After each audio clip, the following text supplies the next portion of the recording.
In this episode of Tripod, I sit down with David Neff, co-founder of the Weird Homes Tour.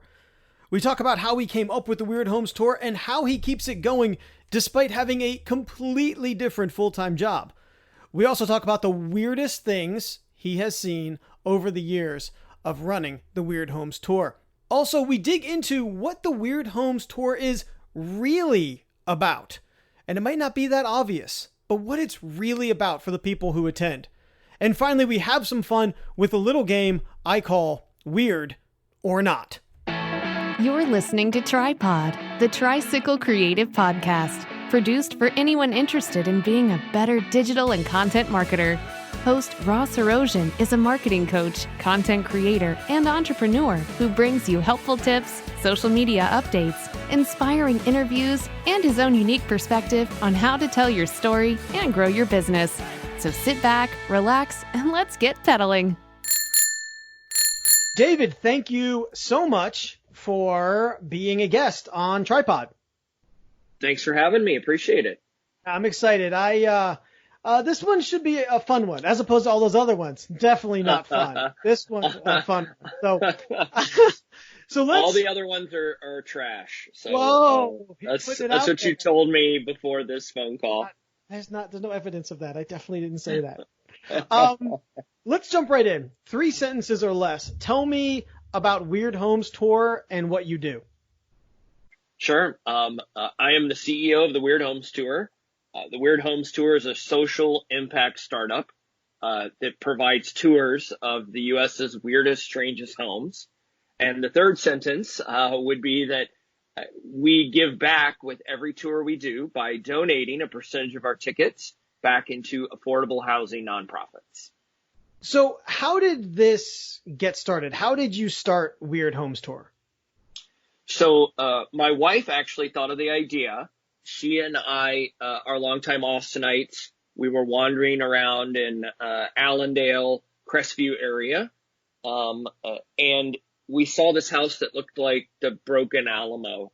And we're kind of joking and laughing and being like, who lives there? Who built this thing to look like the Alamo in the middle of this residential neighborhood? Does it have a basement? As our friend Pee Wee Herman would wonder. Basement in the Alamo. That's right. And what's going on? And Shelly, my wife, said, hey, we should go on the Weird Homes Tour. And I was like, yeah, we should definitely look that up, because we go on the Modern Homes Tour, the Austin Duck Tour, the Austin Hippie Tour, the Austin Music Tour, the Pond Tour, the Botanical Society. You've toured the tours. We toured all of the tours. And nobody was doing this, and nobody has ever done it from what we can tell in our research. And we're both pretty prolific entrepreneurs. And I have an events background and ran a nonprofit that did a lot of event work. And so the same year we were getting married, and buying a new house, we started this business. And it's just taken off from there. I find it interesting because I also do this. It's kind of like if you're going into one relatively stressful thing, why not just jam them all in there, right? Buy a house, get married. Let's start a company too, right? That's correct. And you had mentioned your wife, she is a very successful entrepreneur in her own right. Was she starting her entrepreneurial thing at that time, or had that already been started? No. So, my wife, who's the founder of Weird Homes Tour, is also the founder and CEO of Urban Betty Salon, which is based in Austin, Texas, 2 locations. And she's been doing that for about probably 15 plus years. So she was already well down the path on that. And we've been doing Weird Homes Tour now. This is our 7th year. So kind of crazy to think about. Wow. So it started in Austin. It seems like a natural place for a Weird Homes Tour to start. Yep. But it's grown since then, right? So talk to me a little bit about that. And then can you talk to me? I'd be curious to know how you decide what cities kind of host Weird Homes Tour. Yeah, for sure. So I think, we're in Austin, Houston, Detroit, Portland, San Francisco, and New Orleans. And kind of I have a heavy marketing background. And so we end up doing a lot of research and trying to do kind of qualitative research of what are cities that have certain criteria, right? We have kind of a map of things we look for in our cities. I'll announce it on the podcast. This isn't public yet, but we're adding San Antonio this year. So our friends just south of Austin, Texas. And very excited about San Antonio because there's an art scene in San Antonio. There's a ton of history, culture, and architecture. And we know that art scene powers a lot of the people that become our Weird Homes Tour owners. We know the architecture and the history of San Antonio also powers buildings that are 30, 40, 50 years old. Because what you don't see is a lot of new homes that are weird, unfortunately. So we tend to look for cities that have a very thriving art scene, a very interesting scene around architecture, and then a couple other criteria as we make decisions. And then, of course, population, right? We want to have kind of a standard for population. And gosh, if 2% of the population bought tickets, it would equal this much. And so that's kind of the quantitative side versus the qualitative side. So you have, definitely sounds like you have these kind of like what I almost call signals or factors that you kind of start to put together that make up a ripe place for you to then bring Weird Homes Tour. Correct. Exactly. So, awesome. So 7 years you've been doing this. Okay. Yes.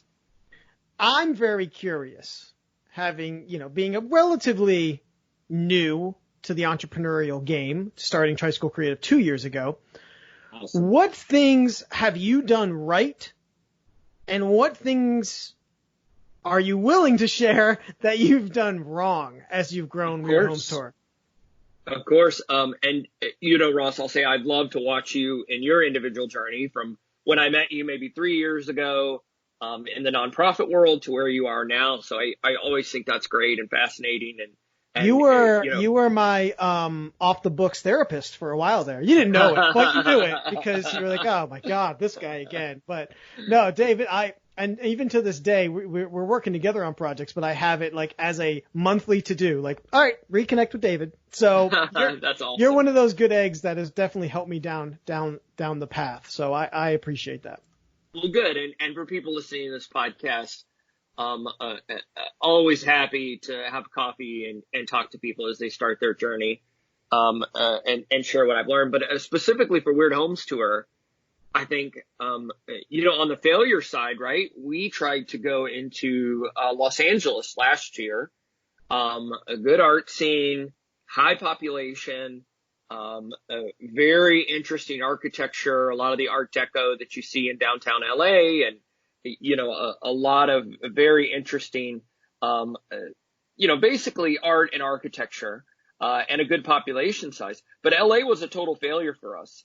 And the reason it was because what we didn't kind of take into effect was, this proximity to Hollywood and filmmaking.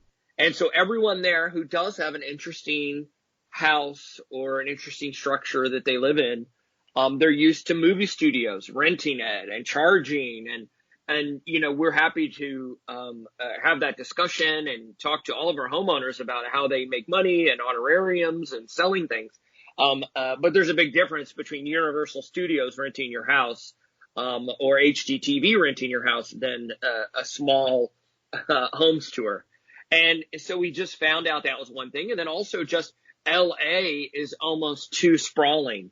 Every neighborhood is an hour and a half, 2 hours, 45 minutes to get from Santa Monica to Burbank. And we really didn't understand how much the geography would be fighting against this. And the fact that once we really did some more research, there's just not a lot of tours or any type of entertainment there. It's more destinational. It's more of a museum or a theme park. And by the way, the theme parks are like Universal Studios and other things like that, or movie lot tours where they have millions and millions of dollars in budget.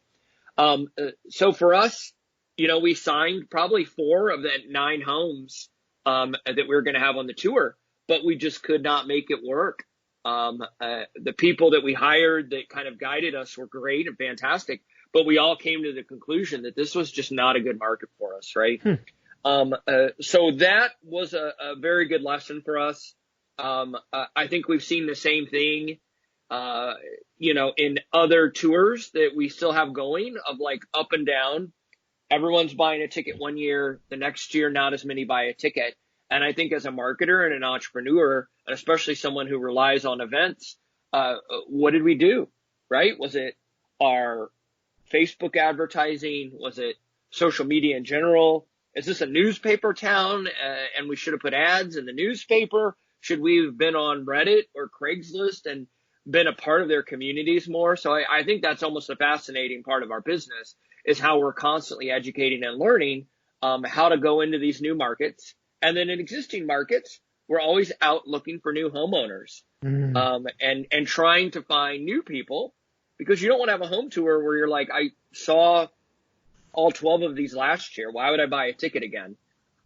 Which is, the same kind of issue that any music promoter or concert promoter has, right? Like, how do you change your lineup from one year to the next? If you're a film studio, what's the next movie you're putting out? How is it different? Who does it appeal to? So I love that. It scratches that kind of test and learn itch that I have across all of my projects.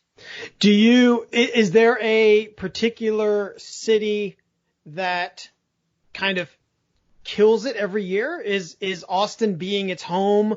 Is that one that it really kills it every year? Or are there other cities and areas that maybe even surprised you in the results?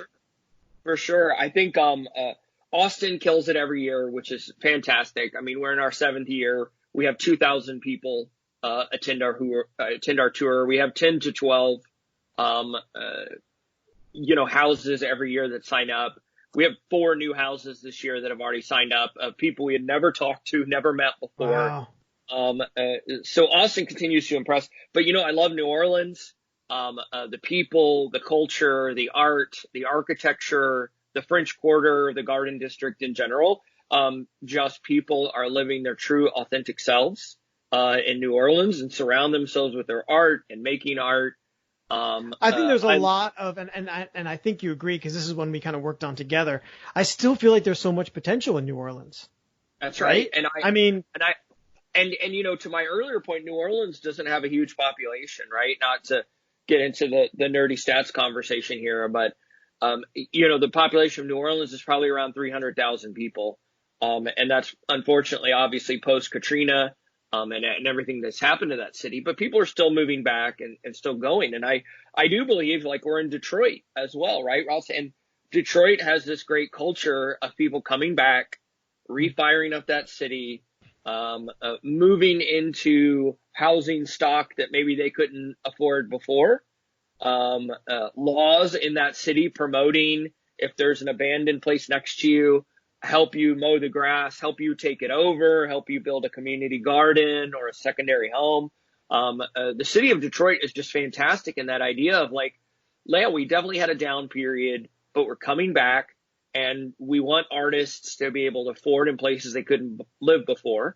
And if you own a home, we want you to care about your neighborhood and transforming these spaces. So a lot of the nonprofits we work with there have done a fantastic job of like creating new housing and not just leaving something boarded up and broken down. So at this point, 7 years in, multiple cities each year, right? Except maybe the first year. Maybe was it in the first year? Was it just Austin? That's correct. Okay. You've probably seen hundreds, maybe thousands of homes. I'm very curious to know, what's the weirdest thing you've seen? And I understand that weird is in the eye of the beholder, but correct. You're the eye. It's your eyes that I want to know about. What's been the strangest, weirdest thing you've seen? Yeah, I mean, I feel so. We've seen hundreds of homes.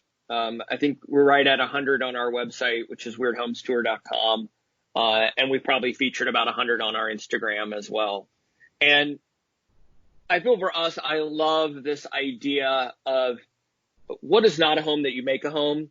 So we have 2 airplane homes where people have bought 737s from Boeing, from scrap yards, moved them out, and the case of Portland, just into the middle of the forest. And so just coming over a hill of redwoods and, the Pacific Northwest pines to see a 737 on egg crates and pallets and just propped up in the middle of this forest, and knowing that somebody lives there, has built their own shower, has made their own bed, replaced all the flooring with plastic so you can actually see all the workings of the plane. Their dining room is in the cockpit. That's one I think of. We have another gentleman outside of Houston who cut a plane in half, and then bought another plane and cut that in half. So it looks like there's two plane fuselages, and he's building a control tower in the middle and lives in them. And that's very mechanical, metal, human constructed. And then the other side of it I love are people who are doing just fascinating things with very organic, natural homes. The Bloom House here in Austin, done by Charles Harker over an 11-year period from the late 70s to the 80s, with a lot of, psychedelic cowboy, is maybe how I'll put it. I don't know what this podcast is rated, if it's PG-13 or it is or PG. Rated whatever you want to say. So, all right. Yeah, something more appropriate, you fire away. Just to, how do you get in a psychedelic state, and to go out and say, the common kind of architecture of this late 60s and early 70s is this brutalist, concrete, think the University of Texas Jester buildings, right? And if you don't live here, you can Google that. And the Bloom House, which you can find on our site, is the opposite. It's organic. There's no straight lines. It looks like it bloomed out of the forest, in the middle of nowhere. And there's a couple of homes that are just around in Central Texas, that are these weird spray foam, no straight lines, organic, lots of circles, rounded, everything is arches and just fantastical shapes, that people live in and people love to build in. I mean, we have a lot of dome homes across Texas as well and across the world because it's concrete, easy to build, and it's earthquake resistant, and it's storm resistant and hurricane resistant.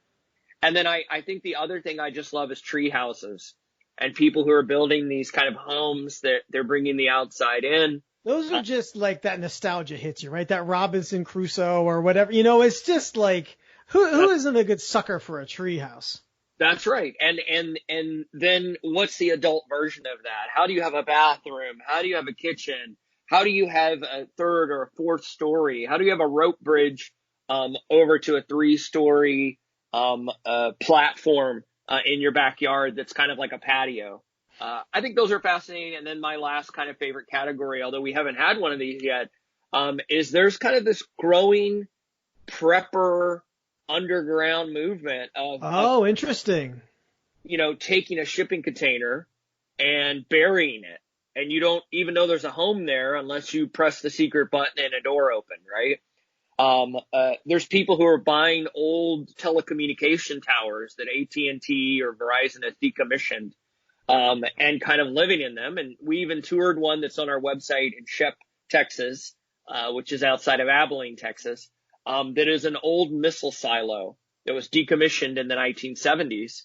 And this guy and his wife have drained the leaky water out of it and are restoring it to live in an underground missile silo. So those are kind of three very different ones, but things that I just love. So people listening to this, there's two options from hearing all those things, right? More, but I'm thinking okay, A, holy crap, that all sounds super cool. I want to see that. And then possibly B is, I know someone that has one of those weird homes. So, just real quick, if someone is interested, or maybe knows someone, what can they do to send it your way? Of course, we are always looking. We incentivize people to send us free tickets to events, VIP tickets to events. Especially if kind of a home you suggest makes it all the way through the process. So, you can do it out of the goodness of your heart, and you can also do it because we will reward you for it. But on Instagram, we're Weird Homes Tour. You can message us on Instagram. And then you can also visit us at weirdhomestour.com, and hit the contact button. And then, the third thing I would say too is, if you're thinking about building one of those homes or decorating your home in a weird and interesting way, we have a whole other business that we've been thinking about and working on. That you can guys see just can't entrepreneur harder, can you? You we just can't. We go where the opportunities are, right? Man, you're like my aspirational human. I'm over here suffering through one, and you're over there. No, we'll do another one. We'll do another one. We'll just keep doing successful stuff and work full time, right? So whatever, Yeah. Well, we have amazing teams and amazing support people that help us do all that. So no one's carrying that on their back. I just want to say, you have.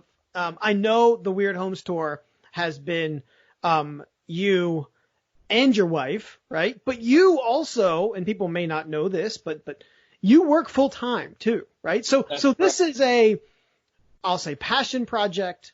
Sure. I'll say side hustle. Part-time, full-time. So I'd be curious to hear, what advice do you have for someone who is, fully employed in some cases for the safety of it, or fully employed because they like doing that or what have you. Yeah. But they either are trying to run a side hustle or want to run start a side hustle. Yeah, I think, my full-time job is doing e-commerce consulting for Fortune 500 brands. And I love that work, right? Very quantitative, very interesting to help them with people, process, technology, and culture changes in their business and how they tackle those and how they have test and learn cultures. And again, a lot of KPIs and qualitative metrics when you get into e-commerce. Is someone converting? Are they not converting, right? And the night job to me is my creative art, design, architecture side. So almost, my advice would be is, what are you super passionate about that you maybe don't get to do in your day job, or you do get to express that, but you just have a totally different side that you're interested in, right? And it could be being a marketing professional by day, but your side hustle is interior design, because you love putting stuff together.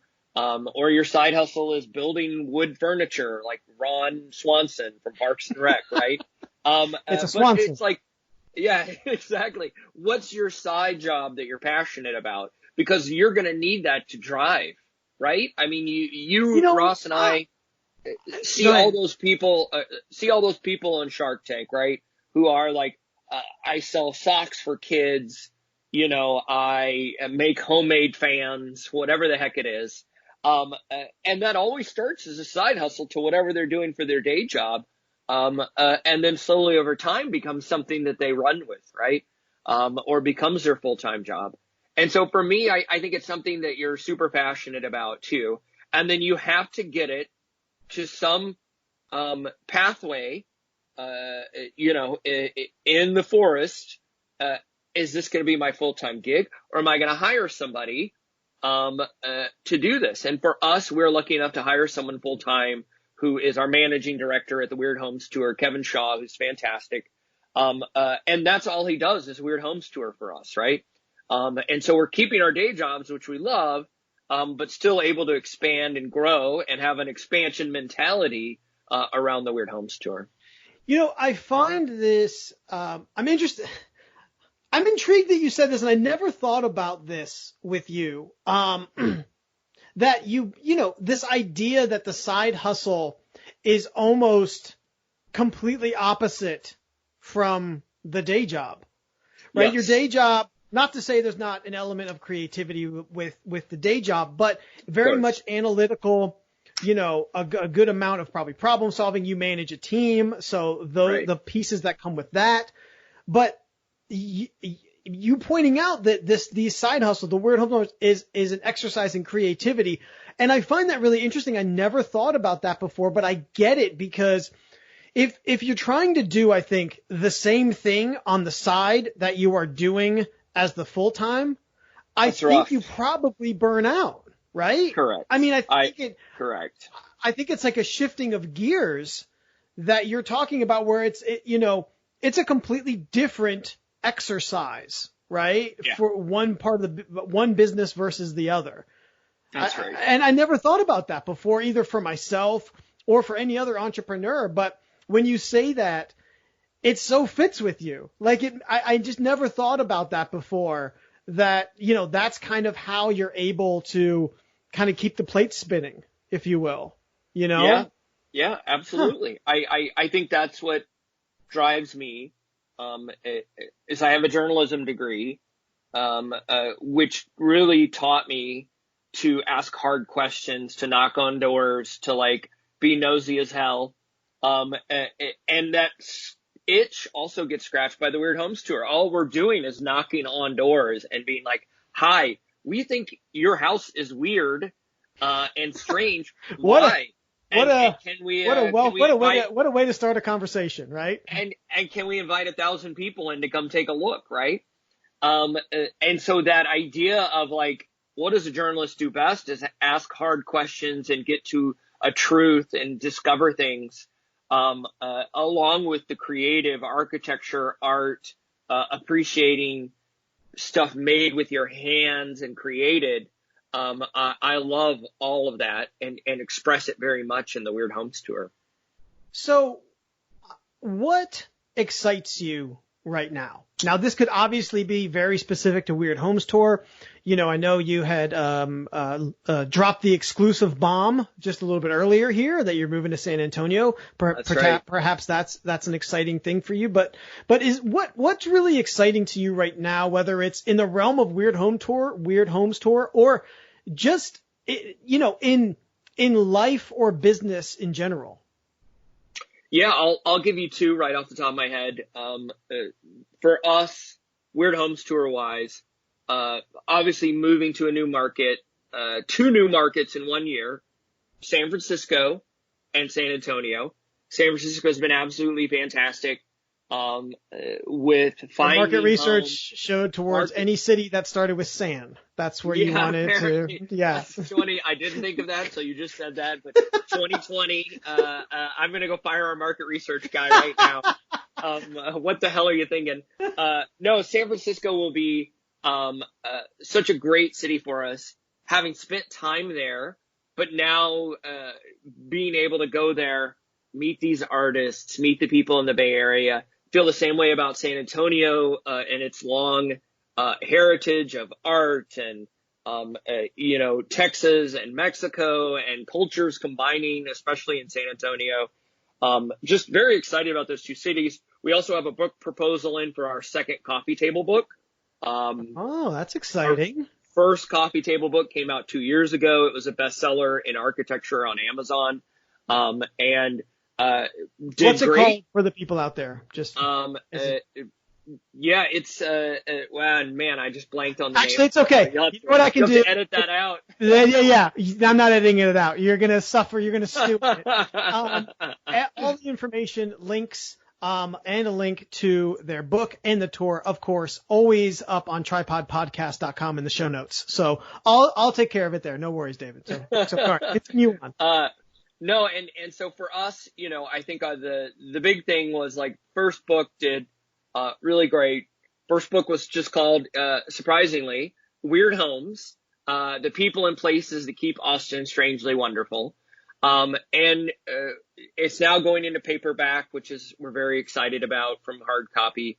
And then what we've done is put together a not just Austin, but like, what are the top 30 weird homes in the United States?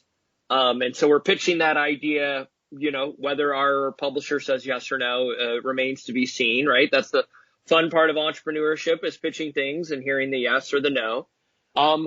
And then I would say the third thing, just personally, for me, is I've really gotten into single board computing.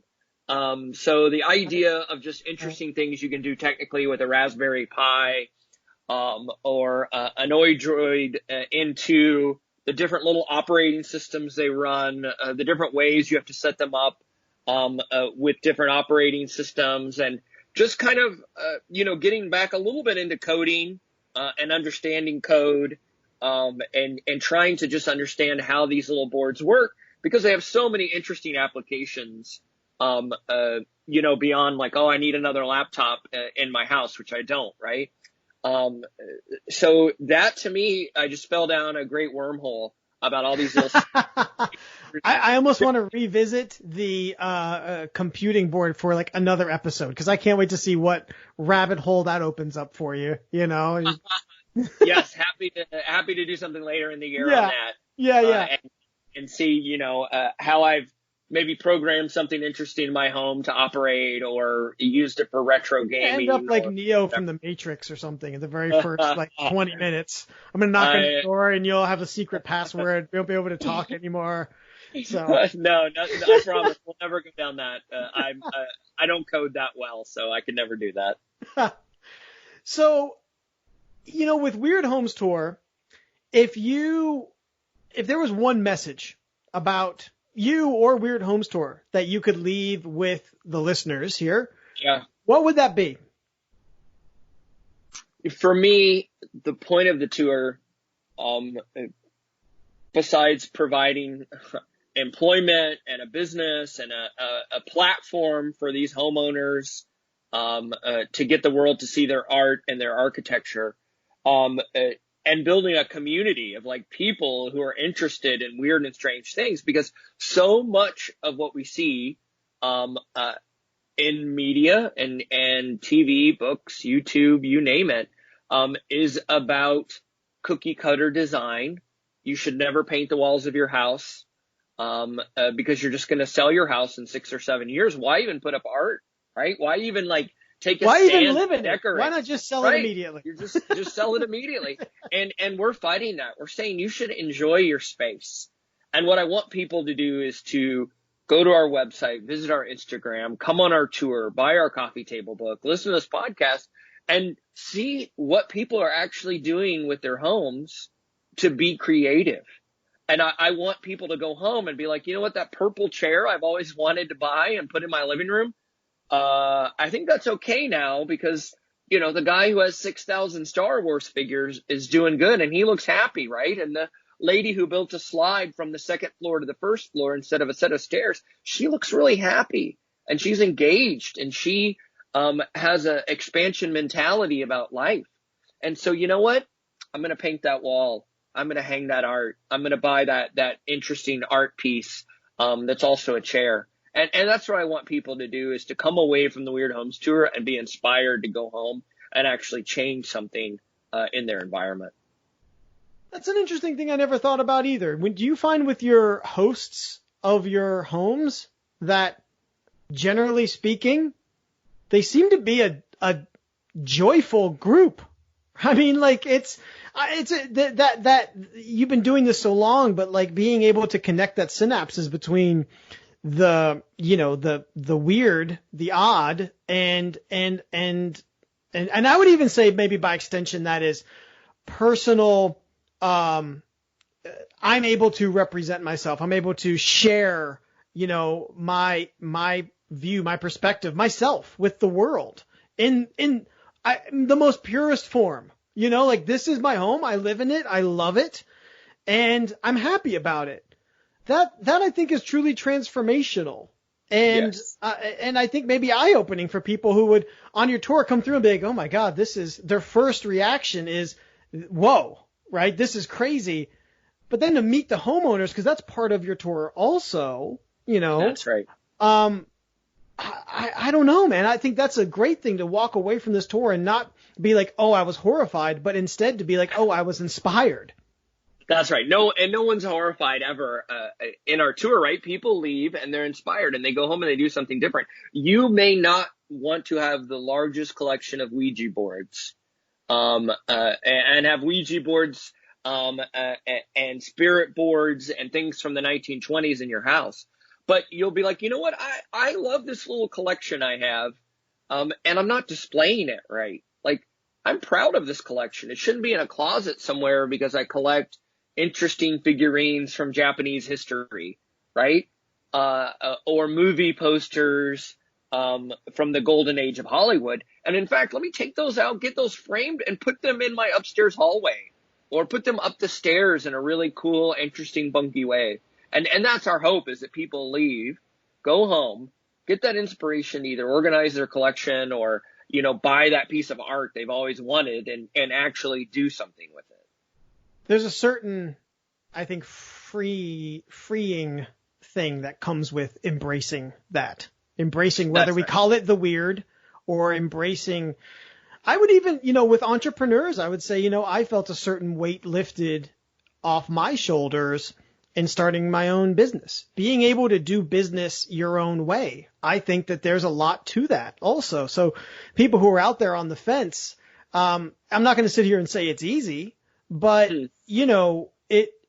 I think there's a certain amount of hesitation to start, but once you do, of course it has its stresses, but I think that, and this is how I looked at it when I started Tricycle Creative, was I felt like in the long game, I was getting more satisfaction, more happiness out of that. That's right. And my question for you would be, was there, and I think this is very important for people who are listening and want to do something creative or want to do something entrepreneurial, was there a moment where you're like, that's it, I'm going to go start this business tomorrow?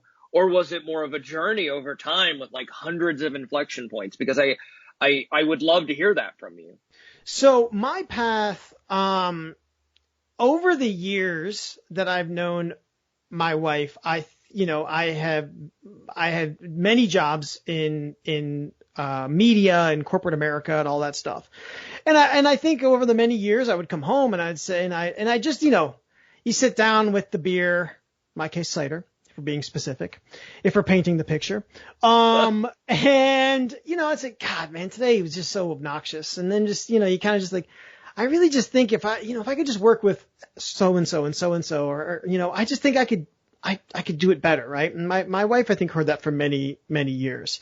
And I think finally after, 2 jobs of hearing that, one day she actually pushed me and she said, why don't you've talked for years about, and actually it was at a point where my health was starting to be affected by the stress. Yeah, absolutely. And repeatedly. And she said, you've been talking and you've always thrown this out for years about starting your own thing. You should do that. And she really took a big, I still look at it as a sacrifice. And she said, you sacrificed for all the years, in the corporate America jobs. I didn't really look at it as a sacrifice, but I got her point, is to say that was my role in the household, and she said, let me play that role so you can pursue this, what you're passionate about. And, that's, you can't ask for a better partner in that way. Someone who sees the passion and sees even the opportunity and believes in you enough to say, let's kind of upset our own lives a little bit, like this is not a humble brag, but going from the job I had before I moved to Austin, Texas about 5 years ago to now, I'm taking home about a third of the pay. Right. And I am certainly not a rich man right now, but I think it's just, we both knew that coming in. So for me, it was, I would think about it, to answer your question very directly, but I never really acted on it. Yeah. It was always lingering there, but I never acted on it until I had someone really who believed in me and believed in the idea. And so I think for people out there who are in the same boat, talk to the people that you care about and people who care for you, and talk to them about the decision. That was, it was a big thing. So for me, I had always tinkered with it. I didn't know what it would look like, but it wasn't until my wife said, you need to do it. And unapologetically, she put her foot down.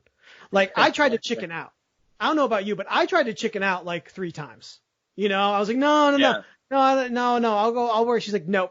She would That's not let me. fantastic. I think that's the other thing too, surrounding yourself with people who will not let you quit because you're afraid. Right. It's okay to quit, right? There's a great book on that called The Dip. I believe it's a Seth Godin book. But it's a fantastic book about when is kind of the right time to quit. There is a right time, but a lot of people quit too soon. Yeah. They quit right when they're about to hit success. Right. You know? Totally. Because success can be painful. And the big thing I think from that book was you have to be willing to get through that pain to achieve the success. And if you're not willing to do that, then quit now.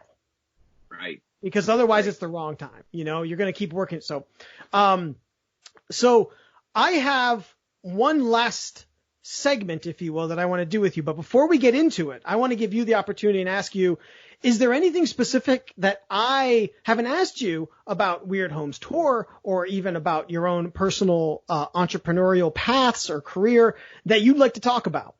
No, I think we're good. You know, I think the other thing that I'm always kind of expounding to people too is you can have the day job.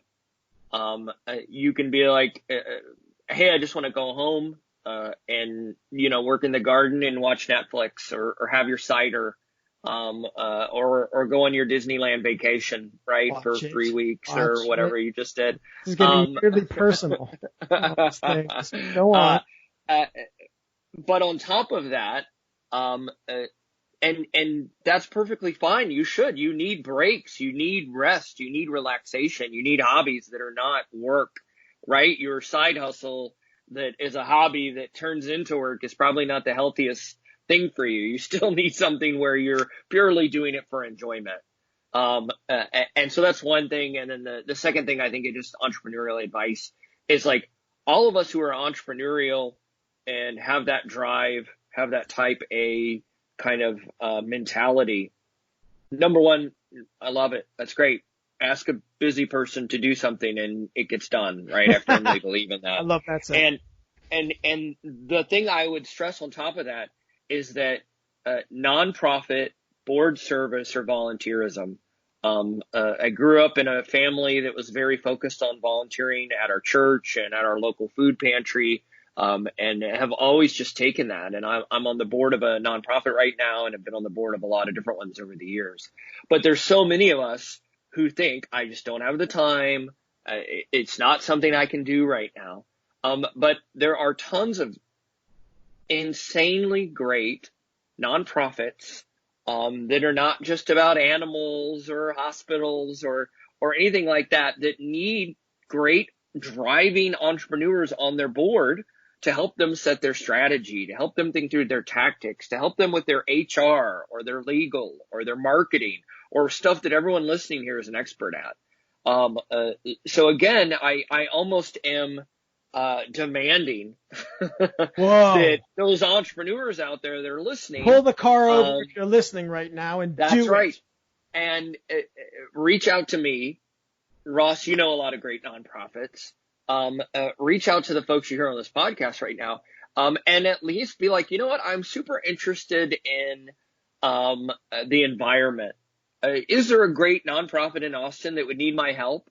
And you know, I'll volunteer Ross and myself to say like, yes, like maybe we'll find that, or we know somebody who knows somebody, because I going do dramatically off script, but okay, keep going. Okay, go on. Things. Yeah. Because I do believe that is something that has been such an important part of my life and my journey. And you know, it's like a job, right? It is another thing that you have to do and you have to participate in. But it's so rewarding when you find the right cause or the right nonprofit to be a part of. That was the most moving. Hey, do you have anything you'd like to talk about that I've had on the show yet? So you get the gold star for that. That was, yeah.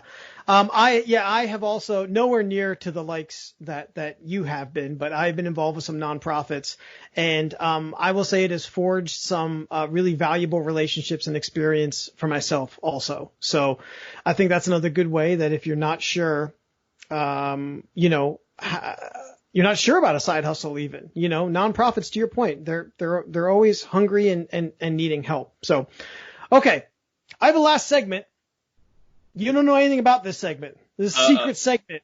Whoa! About Insert the crazy Disney sound trivia effects. Because I don't want to play. No, it's no trivia. Don't Is worry. it Star Wars related? It's- No, I don't like Star Wars.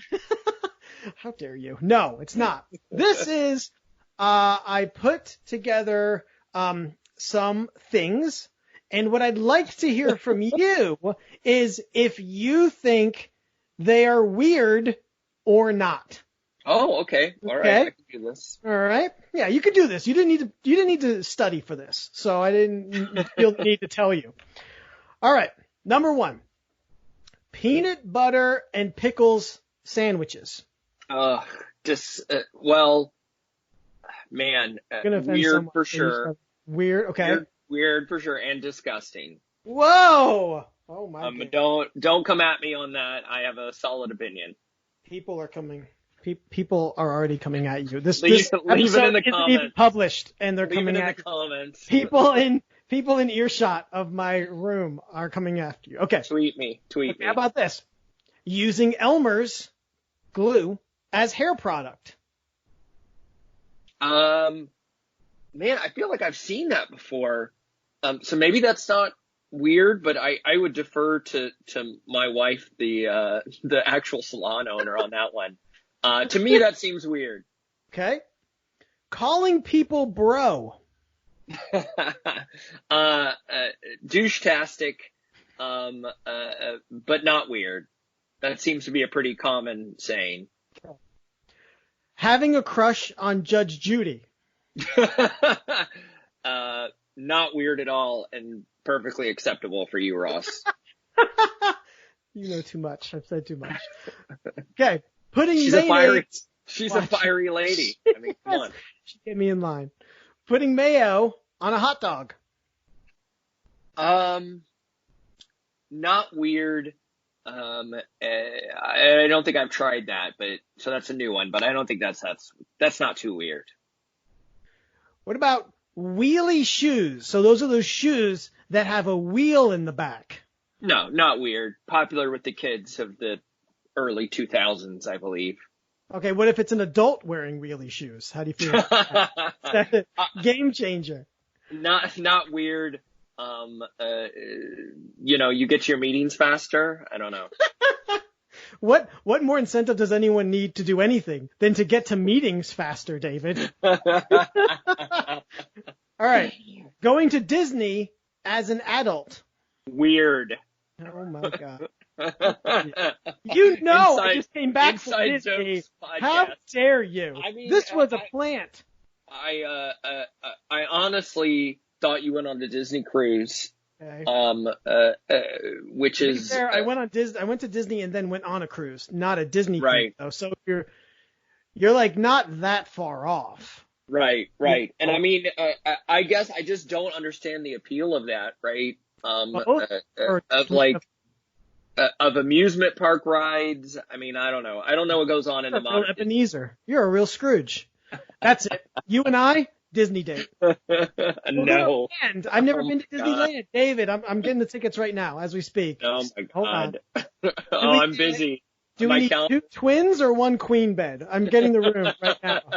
We'll figure it out. I'll email you the details. I'll email you over the confirmation code. I'm good. Bob Iger can drag me over there maybe. I don't know, man. That's not my bag. It's not my bag. The Haunted Mansion, I think, is fantastic. I didn't get anything on file for you. I know you asked me to. I did. I asked you to get me like a little ghost mug from the Haunted Mansion, and apparently you did not do that. Okay. Let me tell you what. No. Okay. Let me tell you what I thought you meant. This is going to be embarrassing. Sure. And I can go back through the texts. I don't have them right now.